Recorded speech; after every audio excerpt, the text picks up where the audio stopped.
A man is shot and killed last Friday at this Tampa dog park by someone he knew. But now, friends of the man who died tell the I-Team they have plenty of unanswered questions. This is part of my video diary that I'm sending to you because the police told me to do this with Dak, which I'm trying not to call the police. Grainy video from Walt Lay's older model's cell phone documented threats he said he received from another visitor to West Dog Park. Walt's friends say he had been threatened for months by another dog owner, Gerald Declan Radford, who goes by the nickname Dak. It's just been escalating and escalating over nothing. There was a bit of an incident between Dak and myself this morning. I'll tell you all about it next time I see you. He called me on the phone and then he texted me and he said, "Sue, I'm really scared." He said, "Dak is just out of control." Sue Jones reads Walt's last text message to her. "He's crazy. He doesn't have anywhere else to go. I'll keep you posted." Hours before his death, Walt sent a foreboding video to another friend. And we're the only two here, and he comes up to me and screams at me, "You're gonna die. You're gonna die." Radford shot and killed Walt in the park early the next morning. I pulled up and there were 10 police cars here. Art Darlington got a text from Dak. It showed cuts and bruises on his face and said, "Walt attacked me at the park, and I had to defend myself." We caught up with Radford walking his dog Whiskey. One of his acquaintances sent us a text that you had sent him saying that Walt attacked me at the park. Did he attack you? He didn't respond. Walt's friends don't believe Dak's account and described how he would shout anti-gay slurs at Walt. He made it a point to say he was carrying a gun, and you could see the bulge, and he also said that he hates gay people, just for unprompted, right? Did you hear him yelling at Walt? Yes. What did he say? Here comes the And he said this in front of the whole group of in folks front of here. the whole group. Yep. Whenever Walt would get here, Dak would say, "Here comes that guy." Some of the other people in the park are accusing you of being upset at Walt because he was gay. Is there any truth to that at all? A review of Radford's Facebook account shows he had frequently been restricted after violating the platform's community standards. The account shows numerous anti-LGBT posts and posts of his dogs. The Hillsborough County Sheriff's Office sent out a short press release 4 days after the shooting, saying there are no impending charges and there is no danger to the public. They said, Yeah. There's no danger to the public. Do you believe that? Not at all. As a matter of fact, quite the opposite's true. Paul Gumpert, another dog park regular and a former U.S. Attorney's Office employee, emailed the detective handling the case, asking him to open a risk protection order investigation. I want his guns taken away. I want them taken away ASAP. This just can't be swept under the rug and let him go. You know, what's he going to do next? Have the police tried to talk to you yet, Sue? No, not at all. Radford told us he can't talk about the case. I'm nowhere near over this. Right. I'm nowhere near ready. Okay, I'm going to give you a card, and when you feel like you can talk about it. I'm I-Team investigator Adam Walser with photojournalist Matt McGlashan, taking action for you. With no known witnesses or video, law enforcement must now decide if the shooting was a crime. In 28 states, there is no duty to retreat from an attacker if you are somewhere you're legally allowed to be. 10 states refer to the law as Stand Your Ground, including Florida, where it was first adopted in 2005. Former Hillsborough County State Attorney Andrew Warren wouldn't talk about the dog park case, but said without other witnesses or video, it's difficult to refute self-defense claims. In these types of self-defense, stand your ground cases, the legal question, the decision whether to charge, can be really complicated even if you know all the facts. As State Attorney, Warren posted deadly force case reviews on his office's website. Prosecutors found deadly force was justified and did not file charges in all 6 listed cases. Prosecutors and law enforcement can agree that this is what probably happened and someone probably should be charged with a crime, but the law doesn't work with probably. Prosecutors have a much higher standard before they can file charges in a case. Stand Your Ground cases often make headlines in Florida. In 2012, George Zimmerman, a neighborhood watch volunteer, shot an unarmed Trayvon Martin after he claimed the teen attacked him. Zimmerman was arrested but was later acquitted. In 2014, Curtis Reeves shot and killed Chad Olson in a Pasco County movie theater after Olson threw popcorn at him. I thought he was going to seriously injure me. At his trial 8 years after the shooting, Reeves was found not guilty. Last June, a Pinellas County homeowner fired 30 rounds at his pool man, mistaking him for a burglar when he came to clean the pool after dark. None of the shots hit the pool man, and the homeowner was cleared. And in this case, it's probably one of those things that I would call lawful but awful.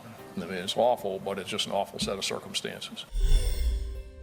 The only recent conviction in a use of deadly force case in the Tampa Bay area, Michael Draka. The defendant is guilty of manslaughter as charged. Draka shot and killed Marquise McLaughlin in 2018 during an argument over a handicapped parking space.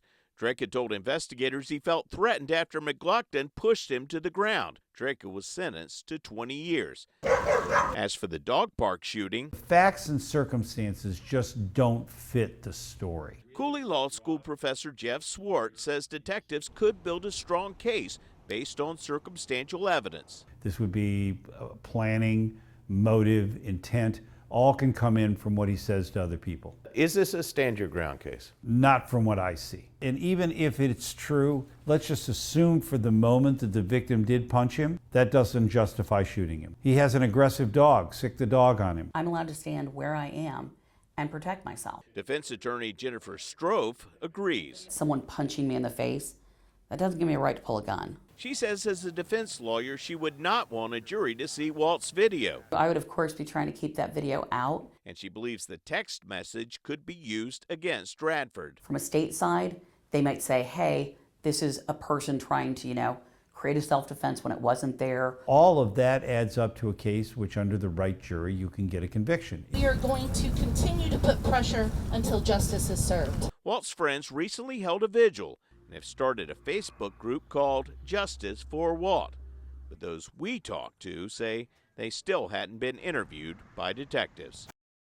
More than a month after a fatal shooting at a Tampa dog park, authorities charged the suspect with second-degree murder in a case in which he's claiming self-defense. Now we're hearing for the first time from a friend of the victim who received a troubling video the day before he died. It's a beloved dog park here. Yep, my two rambunctious dogs. Kim Wolfley says West Dog Park is filled with bittersweet memories. It's where she spent time with her friend Walt Lay, but it's also where he was shot to death last month by Gerald Declan Radford, who goes by Deck. What was your feeling when you heard that Deck had been arrested?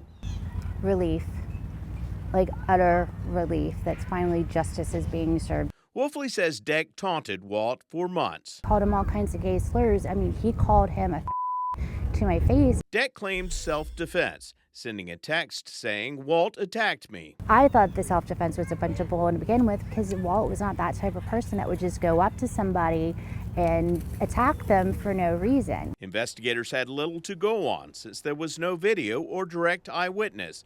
But shortly after Walt died, Kim realized he sent her a clue the day before. Well, I didn't watch it at first because he would do sometimes just regular video messages, so I didn't think anything of it. On that video is the victim basically taking a selfie video of himself, indicating that you're going to die, and he's making reference to the shooter.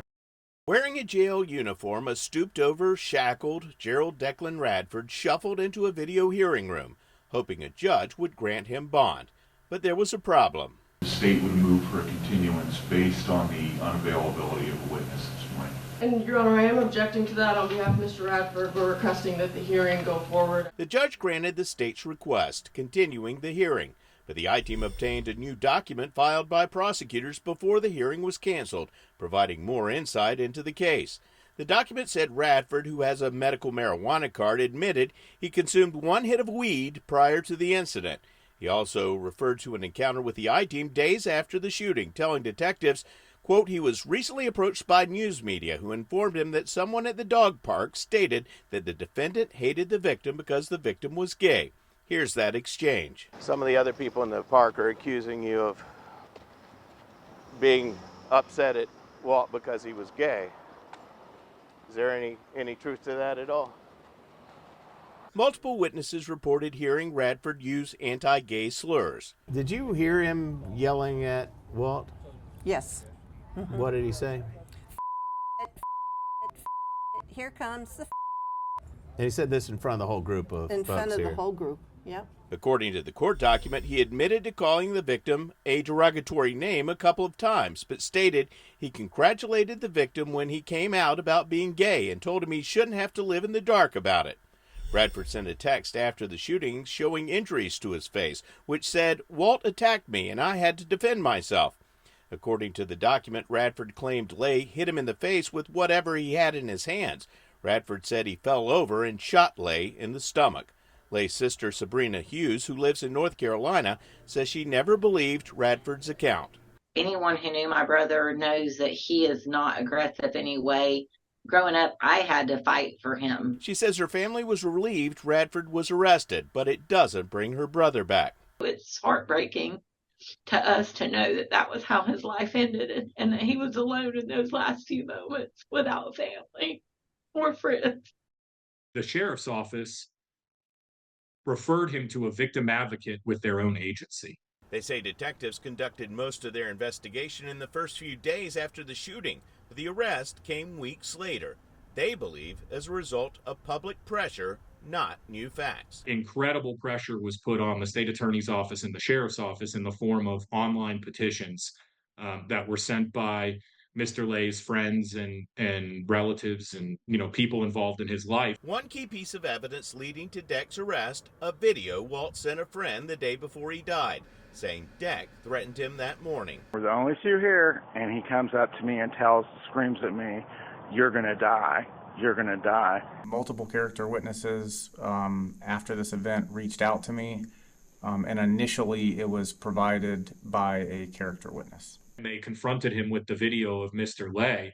He told the detectives that what Mr. Lay is saying in that video is out of context. Attorney Matthew Futch says Deck was the one threatened by Walt. Did your client feel threatened and was carrying the gun that day because of this escalating conflict, or did he take the gun there every time he went to the park? I'm not going to touch on that at the moment, but what here's the thing: it's perfectly legal to carry a firearm. Deck told detectives he shot Walt in self-defense, saying Walt attacked him with a travel mug, texting this photo of injuries to his face. Was that subsequently tested for the presence of any blood? Yes, sir, it was by our crime scene personnel. Was there any positive chemical indications for the presence of blood on that cup? No, sir.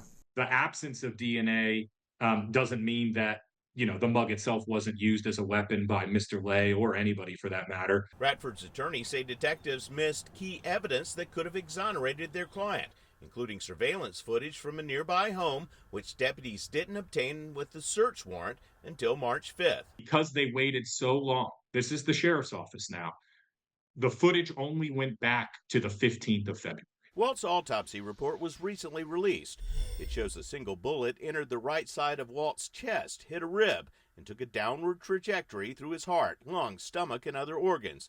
According to the report, the bullet was found lodged in his lower back. Walt also had injuries to his hand, forehead, the back of his head, and both knees. Mr. Lay had lacerations to his knees. If we're, playing out, reasonable hypothesis, could indicate that he was on top of Mr. Radford, hitting him. Do you believe Mr. Radford to be right-handed, correct? That is correct. And his statement to you was that Mr. Lay was on top of him when he was able to pull his firearm and shoot him? That is correct. And the wound path to Mr. Lay was from the upper right chest? That is correct, upper right. We are certainly going to explore hiring experts and things like that in terms of countering or looking into the trajectories. But in any scuffle, how people are oriented is a constantly changing thing. Deck's attorneys say they are looking forward to presenting their client's side in court. There'll be a stand your ground hearing, and then, depending on where we find ourselves, a trial. Declan has stayed consistent and has been telling the truth. My team investigator Adam Walser. A stand your ground hearing in the Tampa dog park shooting case lasted more than 7 hours as more than half a dozen witnesses took the stand for both the prosecution and defense, including the defendant, Gerald Declan Radford himself, who tried to convince the judge that he shot and killed Walt in self-defense. After spending 9 months in the Hillsborough County Jail, Jared Declan Radford was in court today, hoping to convince a judge that he shot and killed Walt in self-defense at West Dog Park on February 2nd. Lay's friends say he was harassed for months by Radford, who taunted him because he was gay. Radford told detectives he shot Lay in self-defense after Lay attacked him with a metal coffee mug. The medical examiner who conducted Lay's autopsy testified about the angle and trajectory of the bullet, which prosecutors say didn't match up with Radford's story. So the gun would be in this, something like this, so you have to be holding it in some manner so that you could reach the trigger, and that would have to be at this angle. Radford's attorney argued his client's account of what happened was not inconsistent with the evidence, saying there was a struggle. To be clear, there are plenty of situations where these bodies are contorting. Mr. Radford on the ground, Mr. Lay on top of him, where that wound path could happen, where it is not a homicide or an execution, and it's actually self-defense. It's possible. The judge also saw the selfie video Lay made the day before he was shot, saying Radford threatened him. I want to play this video, the one marked video at Dog Park. So this morning, while I'm walking, we're the only two here, and he comes up to me and screams at me, "You're gonna die. You're gonna die." She saw body camera footage of Radford walking investigators through the scene, and she heard a jailhouse call Radford made weeks after his arrest. If I was smarter, I would have just pulled it out, click, boom, boom, boom, shot him in the belly. Did Mr. Radford just say, if I was smarter, I would have just pulled it out, boom, boom, boom, and shot him in the belly? Yes, sir. Meanwhile, Radford's attorneys say recently discovered text messages Lay sent to his friend prove he was planning to attack Radford. I thought, if he blocks my path again, I'll try to tackle him. He's really older than he looks. He's weak and feeble. Andy says photos taken the day of the shooting of Radford's face show he was injured during the struggle. When it was the defense's turn to testify, Radford himself took the stand and said he was attacked. But do you remember telling Detective Harrop that you felt helpless when you were on the ground? Yes, I do. Do you remember telling him, I just wanted it to stop? I believe I did say that, yeah. Do you recall saying how surprised you were by Mr. Lay's strength? Yes. The judge did not issue a ruling on the stand your ground motion Friday. Instead, she scheduled another hearing for Thursday at 9 a.m. At that time, she will issue a ruling. If she decides that Radford did not act in self-defense, the case will go to trial the week of January 6th. My team investigator Adam Walser taking action for you.